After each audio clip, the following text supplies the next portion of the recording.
Welcome to Mahia Reads. My name is Kiersten Michelle. And I'm AJ Cerna. And today we are going to do the unpopular book tag. And so we're going to take turns doing it, so you get 2 unpopular opinions. Although I don't know how many of these are going to be unpopular, because it's hard to do unpopular book tags, because the internet is so... varied? Yeah! Opinions all over the place, yeah. I'm like, am I saying something unpopular, or am I saying something really popular within a very small niche of people? Literally what it is like, what are our opinions on these topics when it goes down to it? Yeah. Alright, so you ready? Number 1, a popular book or series you didn't like. Okay, so I feel like it's easy for me to throw in some on this, so I'm trying to not. The other series that I feel like I tried to read it twice was Ninth House by Leigh Bardugo. I love Leigh Bardugo's books. I love Six of Crows. And Shadow and Bone, I like. We'll talk about that later. Ninth House, I read half of it, stopped, gave up. And then it was like, everyone kept talking about it. I was like, okay, I'm gonna try again. I read it again. I got halfway through again and I was like, I truly don't care. I just don't care. I tried so hard and I love the cover, I love the vibes. I just did not connect with it. I did not connect with the characters. Yeah, I still feel like I'm missing something, the way people talk about it and how much they love it, and I want to love it. And then I try and I'm like, I don't get it. So I think that's mine. My popular book series that I don't like is Lord of the Rings.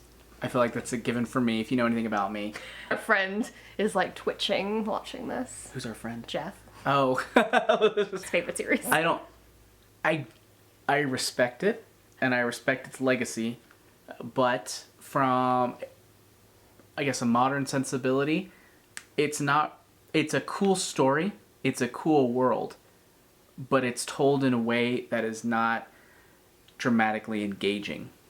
And in order to keep on reading stuff, I need things to be dramatically engaging. I need to care about the characters, and it seems way more interested in building its world than giving stakes to characters that I care about. Maybe it's just a taste thing. It probably is. I know everyone who loves like, oh, but the world. I'm like, it's fine. And maybe it's also a result of the fact that world itself has been so influential that it's not particularly special to me. I think overall I respect its legacy. It's just not something I had fun reading. I say this all the time, like I remember the best part of the book series was like the first 100 pages of the Two Towers and the conflict between the Uruk-hai and the orcs, just their arguing. I was just like, ooh, stuff's happening. Arguing is happening. There's tension. And then not even the Battle of Helm's Deep? That was not very long in the book. Still. I don't remember it, to be perfectly honest. I just remember it wasn't... Like the argument, though. The argument, though, because I was invested in what they were saying and like their conflict and stuff. But anyways, I did not care, and I do not care for Lord of the Rings. Maybe I'll give it another try. It's been about 10 to 15 years since I read it, so who knows? I want to reread that one, too. Might be worth a reread, but for right now, I don't like it. Stay tuned for future logs. Okay. Number 2, yeah. A popular book or series that everyone seems to hate but you love. Well, mine's not going to be surprising if you've watched any other videos of ours, but I'm going to call for City of Nightmares by Rebecca Schaeffer on that one, because it's funny because I'm like, I don't get why you wouldn't love it. Do people not like it? Apparently, it doesn't have a low rating on Goodreads, but it's not like, it is not getting the hype it deserves. Like, that book deserves as much hype as Fourth Wing. I loved it. Loved it. And yeah, maybe I'm just weird and I like weird books and I'm okay with that.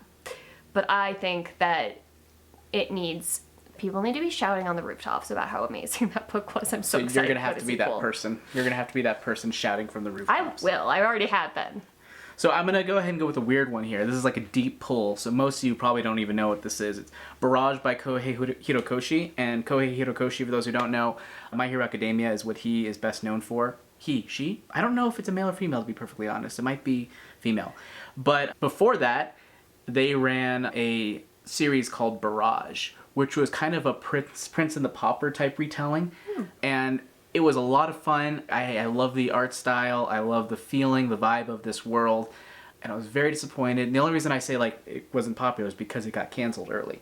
after X I know number how of that volumes. feels. Yeah, it got canceled after a while and did not continue on. And this was actually really cool because it was in an age where we were getting simultaneous publications for the first time legally in the US under the Shonen Jump Alpha label at the time. And so there must have been 2011, maybe 2012 or so when that happened. So it was a good while ago. And for some reason that stuck out with me. I remember really loving it.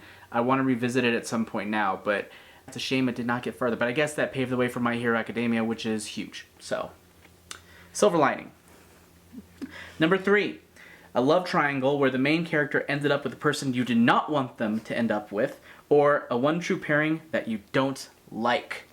So this is hard for me because I feel like most authors do a pretty good job. I don't read a lot of love triangles, but when I do, they do a pretty good job of making me like the pair they're going with. Brandon Sanderson, who is not known for writing romance. I'm sorry, but Kaladin and Shalon belong together. Yeah. Sorry, you definitely like stuttered something. I stuttered something because you said her name weird, so I was helping. Don't worry. Kaladin and Shalon belong together. Sorry, Adolin is boring and dull. Boring. Is that unpopular? I mean, I like Adolin, but I don't love him, but I like him as a character. He's kind of like that character where you feel like you're supposed to hate him, but like, oh, he's not too bad. What? Of Aldous Snow and Forgetting Sarah Marshall, where you think the boyfriend's going to be a complete tool, but then he's not. You're like, oh, okay, I can see it. That's what I classify Adolin as. That guy where you're just like, I feel like I want to not like you, but Don't that he gets appreciate together with Shalon. I hate that Shalon chooses him. Like I said, Brandon Sanderson does not know for romance, but the banter between Shalon and Kaladin I thought was so much better done than Shalon and Adolin's romance. yeah, Didn't really it's feel like clearly romance. like a secondary part of the story. I can't argue with that too much. So Oh, you tried to. I tried to. I tried my best to do that. I don't have one.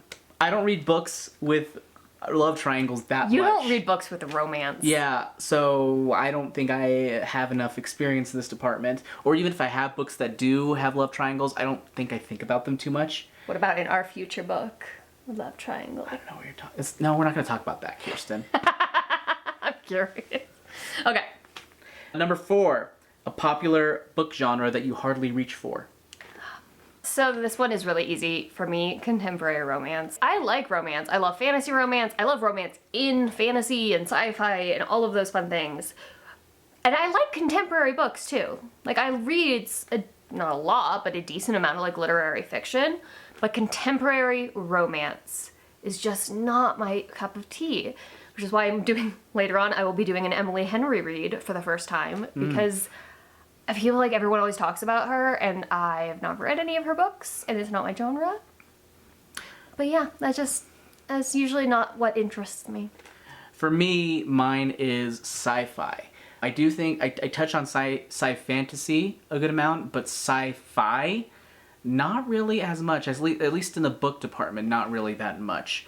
I think It was like not in the TV department either. I'm the reason you watch any sci-fi. Yeah, I think movies I do more than TV. Yeah. For sure. Yeah, TV, like we've been watching, or at least trying to watch, like Star Trek and Battlestar Galactica, and those are fine, but I just don't like spaceship stories that But much. spaceships are so cool! They're okay. They just don't do it for me. I get the appeal. It's just not for me at this point. Maybe I need to find a book that does it for me. I know there's Becky that new series Chambers. called Silo from the Wool series, which I didn't realize that Wool was about spaceship people, so surprising here. We just called them I spaceship call them spaceship people. people.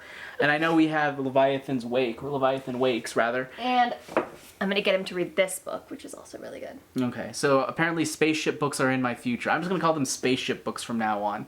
Because specifically when I'm thinking sci-fi, there are some other sci-fi concepts that I like, but when I think of people in spaceships traveling places and us being in the spaceships and captain, this and that, like... Firefly, Star Trek, Yeah, Battlestar Galactica. those don't do it for me, mostly. It's hard for me to latch on to something. Okay. Next one, a popular or beloved character that you do not like. Oh, yeah. This one was hard. Yeah. So I have thoughts. So my go-to is Dalinar, because I always make fun of him. Here's the thing. I don't hate him. By the third book, He's way more interesting. But you don't like his chapters But at I all. don't like his chapters. Like, you dread each chapter that he's the perspective on. If you took out his chapters from all of the Stormlight Archive books, I probably would have read that series so I think much that qualifies. I think this qualifies. So yeah, but I do think the third book made him more interesting. I liked him more after that, but he's still not my favorite. The other one I had was more of like I don't hate this person, but Azrael, I hope I'm saying that right, because otherwise I'm gonna get all the Can you hate. spell it? Thanks. Sure. Azrael, who is from the Sarah J. Maas ACOTAR series. I don't hate him. I just don't understand why I feel like he has a freaking following, and I don't feel like he has enough screen time or page time to have a following. I'm like, I know nothing about him. He has very little character. That's actually really cool. I think that actually is a testament to fandom in general, because fandoms have a Like, tendency... it almost creates this separate... Yeah, like, because if you have a character that... I see this a lot in animation, and other things, where people maybe like a design of a character, or the base attributes of a character, and they start imagining all these other things they associating with that character. This whole other thing that they associate with it. Kind of like Boba Fett, too, where he wasn't in Star Wars for that much, but... You're like, why is he so pop? Like, people start latching their own thoughts onto the character, and it takes on a life of its own. So I think that could be... To give context, I had seen the fandom before I read the books. I did not go into that spoiler-free, that series. So I'd seen the whole fandom, and so I was like, oh, Azrael is this huge character. Then I read the books, and I was like, huh? Yeah, that's it? Like, that's the character you guys are obsessed with? He just, like, he barely gets to talk. Yeah. So it was just funny. I was like, I was not expecting that after seeing... Is there a bunch of Azrael romance fanfics out there? Yes, and he has nothing. Apparently he's getting a book eventually. And I'm very proud of him, because at this point I'm just like... Good for you, Azrael. You deserve more time. You can call him the Boba Fett of ACOTAR. He's the Boba Fett of ACOTAR. There you go. For me, this is another manga pull for me. And I actually don't even know how beloved this character is, but I know the series is popular, so I'm just going to pretend that I know that the main character is popular. And that's Dr. Tenma from Monster. So Monster, for those who don't know, is a manga about a surgeon who goes with his gut and working on a child who gets killed, or who gets shot rather, instead of a very popular, famous politician, and as a result is essentially exiled from the world of doctoring, or whatever you call it. Or he's not exiled, actually. It ends up working in his favor. Stuff happens, he becomes successful, and then it turns out that the child that he saved becomes a serial killer, or something like that. It's been a long time. It's been about 10 or 15 years since I've read it. And I love Monster. I love the story, but thinking back on it now, I'm thinking, oh my gosh, Dr. Tenma is dull. He's not just dull, he almost is just like a self-insert character. It's like where character's like, oh, I want the character to do this. And he always does the moral thing. He is always standing up for what's right. He's always doing this. Yeah, he's put in a lot of difficult situations, but there's never a time where I'm just like, oh, is he going to do the right thing? Because yes, he's going to do the right thing always. You could say the same for Dalinar.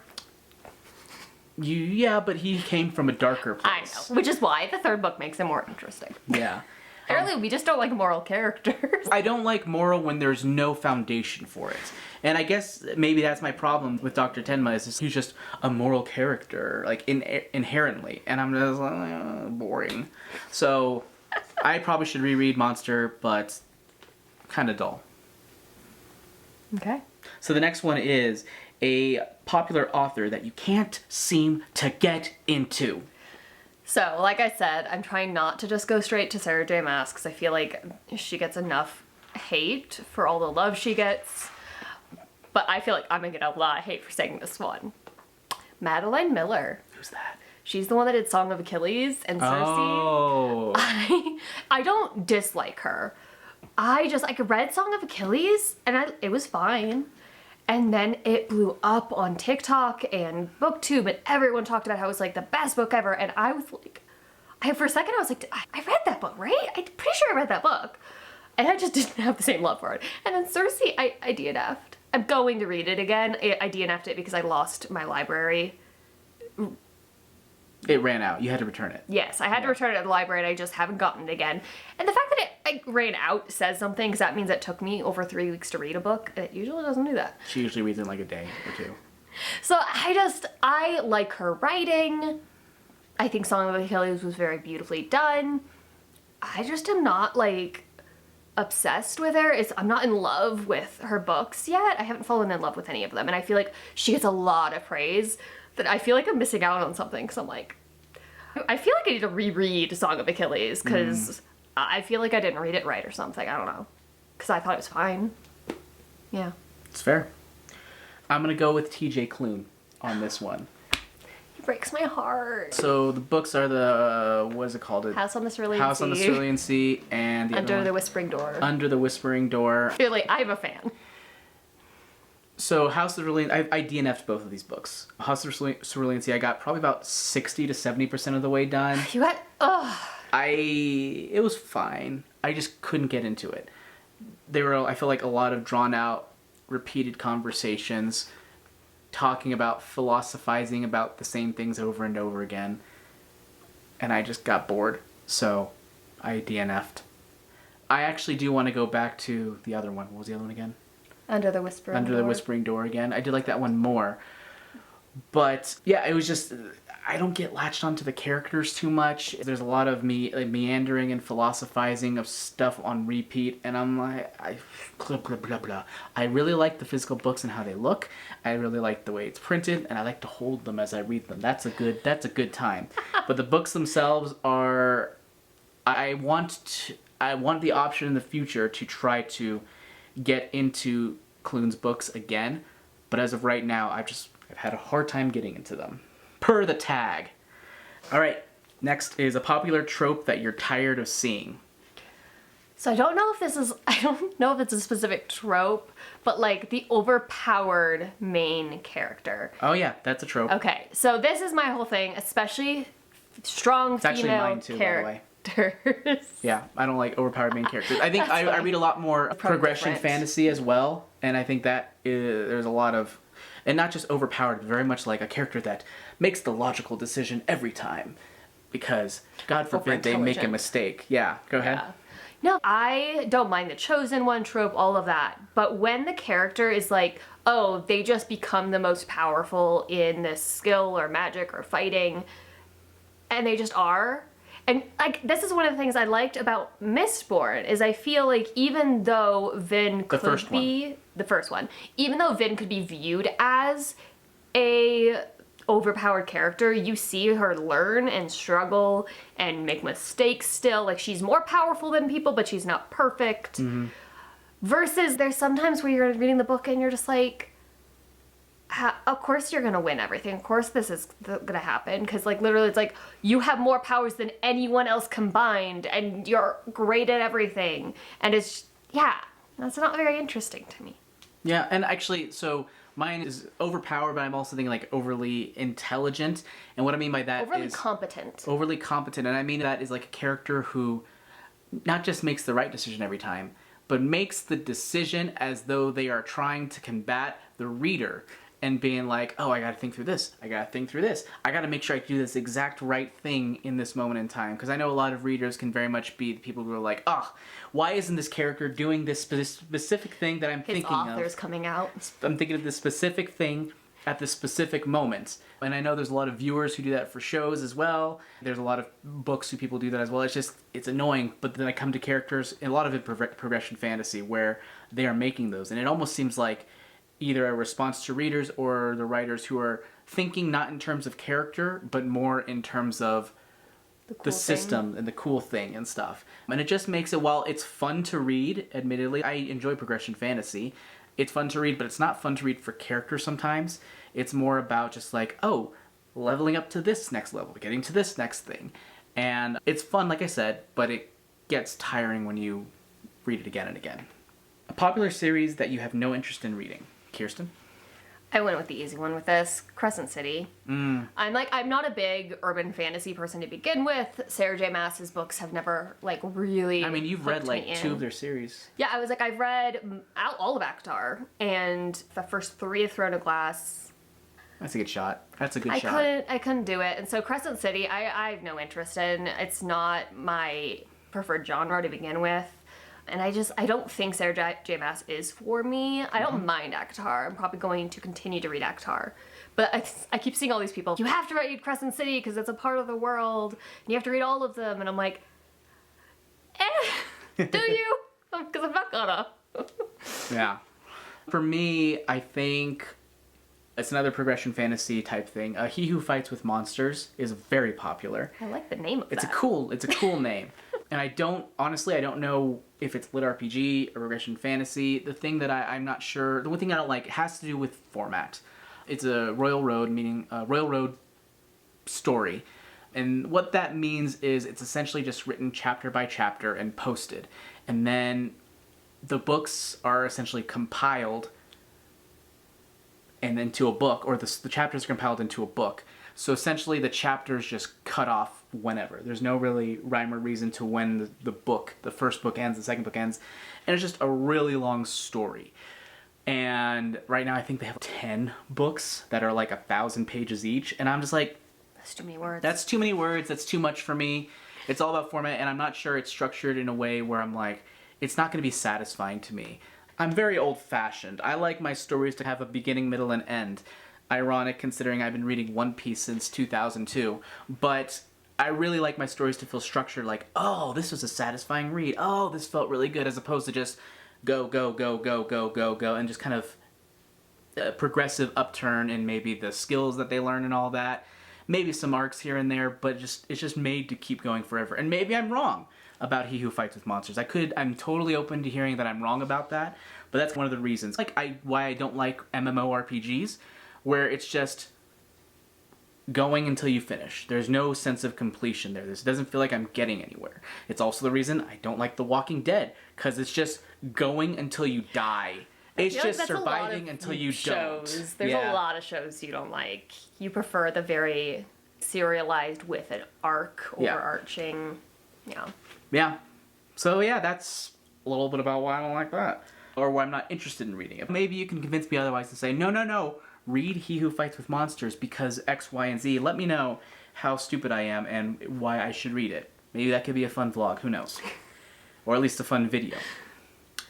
Next, the saying goes that the book is always better than the movie. But what movie or TV show adaptation do you prefer more than the book? So I have two thoughts on this. First, the first ones I'm going to say are just not unpopular, I don't think. So, Lord of the Rings. Yep. I do. Well, I think that is unpopular. For some people. I think there's a niche of us out there. I don't mind the books as much as he does. But I agree that the books wander about as much as the characters.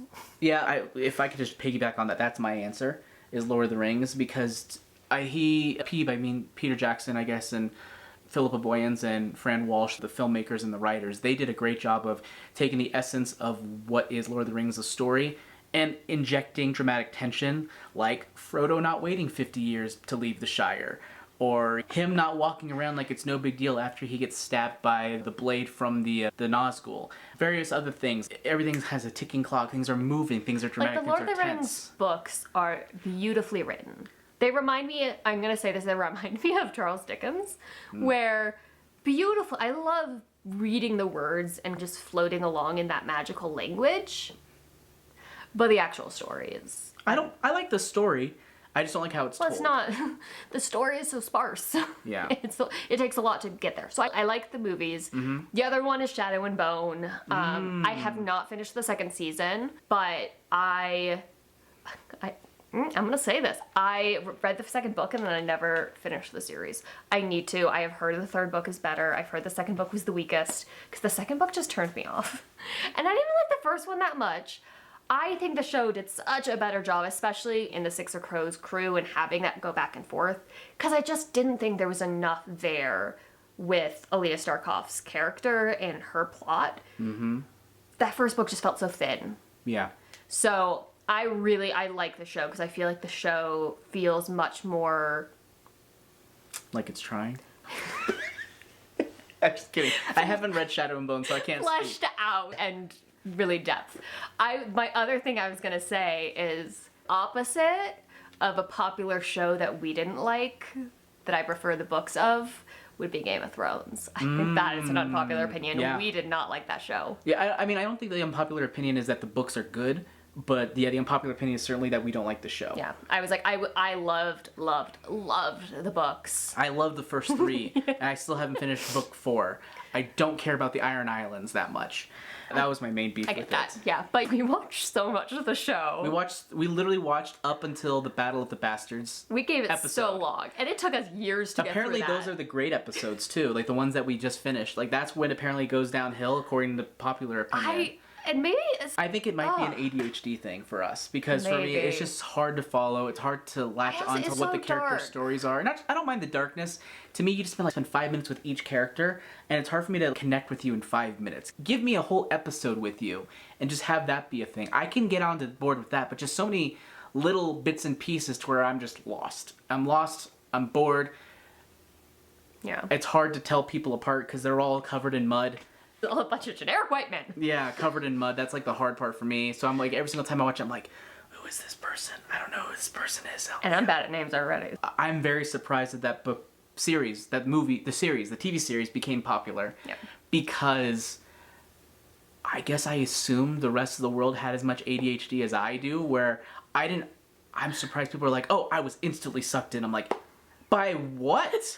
What happened that made you just think episode 1, oh, that is something I want to keep watching? Because I remember watching that episode, and I think it took us 4 years to finally jump back into it. Because I was so bored. So bored. No interest. And I'm like, and it's not, and I love the books. I love the books. Yeah. They somehow made the books boring. Yeah. I don't know. Yeah, I feel broken sometimes with that show just because it's just so popular. We also have not watched House of the Dragon. Which apparently is great, Yeah, but a lot of people like Game of Thrones too, didn't they? My sister-in-law was telling us that we need to... Mostly, I think she was just like, the dragons are just so cool. You need to look at the dragons. Unpopular opinion number 10, I don't care about dragons that much.